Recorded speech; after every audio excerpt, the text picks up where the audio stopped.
Hai, Assalamualaikum warahmatullahi wabarakatuh. Perkenalkan, nama saya Nurul Natasha Putri dari kelas 12 IPA 2. Pada kesempatan kali ini saya akan mereview novel sejarah yang berjudul Halaman Terakhir, menceritakan tentang Jenderal Polisi Huygens. Penulisnya Yudi Herwibowo, penerbit Naura Buku, dan tabelnya ada 436 halaman. Novel sejarah yang berjudul Halaman Terakhir ini mengisahkan situasi masa pemerintahan Indonesia pada masa Orde Baru, yaitu tanggal 27 Maret 1968 pada masa pemerintahan Soeharto. Dan novel dengan berjudul Halaman Terakhir ini menceritakan penggalan kisah kehidupan sosok jenderal polisi yang bernama Huygens Iman Santoso. Huygens merupakan sosok seorang jenderal polisi Indonesia yang teladan, jujur, berintegritas, sederhana, dan aktif. Beliau lahir pada tanggal 14 Oktober 1921 di Pekalongan dan ia meninggal pada tanggal 14 Juli 2004. Huygens menjadi kepala polisi pada tahun 1945. Karir Huygens terus berlanjut menjabat menjadi kepala reskrim di Medan Samudra Utara. Kemudian pada tanggal 15 Mei 1968, ia dilantik menjadi Panglima Angkatan Kepolisian RI. Tentu banyak peruntungan yang dialami Huygens saat menjalankan tugasnya sebagai jenderal polisi. Nah, di dalam novel ini menjelaskan dua kasus besar sekaligus terakhir Huygens saat ia masih dalam posisi Kapolri. Dua kasus terbesar tersebut yaitu yang pertama kasus Sum Kuning. Kasus ini merupakan kasus pemerkosaan seorang gadis penjual telur di Yogyakarta yang bernama Sumaria.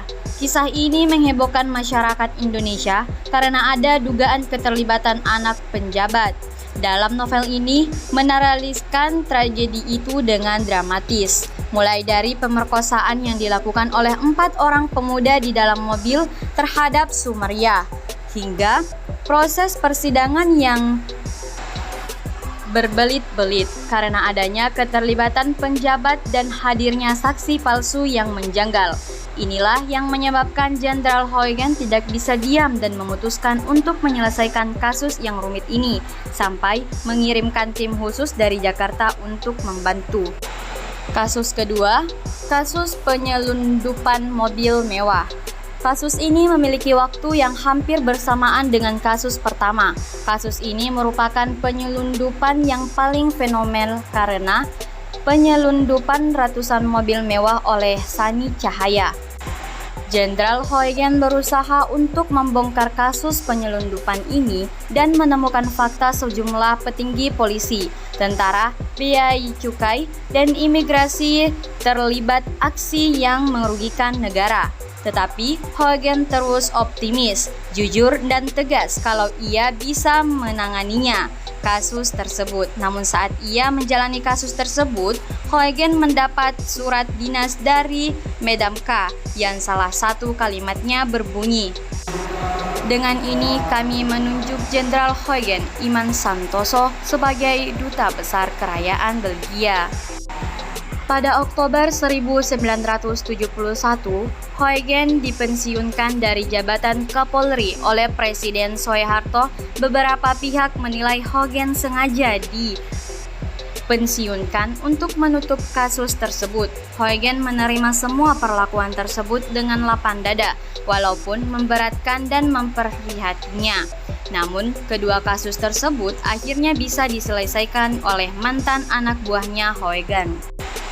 Setelah saya membaca novel Halaman Terakhir ini, banyak sekali kalimat-kalimat dan kata-kata yang menjadi favorit saya. Salah satunya yang paling berat adalah dikeroyokan sendiri untuk meramaikan hukum dan menomorsatukan kepentingan pribadi. Sebagai seorang manusia tidak boleh meremehkan yang lemah. Kita harus menjunjung nilai kemanusiaan dengan saling menghargai hak antara sesama. Nah, kelebihan dalam buku novel ini, cover yang sangat menarik, memperlihatkan suasana sejarah. Buku ini asyik dan apik. Kisah yang ditawarkan memang berlatar sejarah Indonesia pada Orde Baru, dan bukan tipe novel sejarah yang bikin ngantuk. Kelemahan dari novel ini penceritaannya yang bertele-tele dengan sisipan yang begitu detail untuk keluar dari cerita tersebut. Oke, sekian dari saya, kurang lebihnya mohon dimaafkan. Thank you for watching. Bye.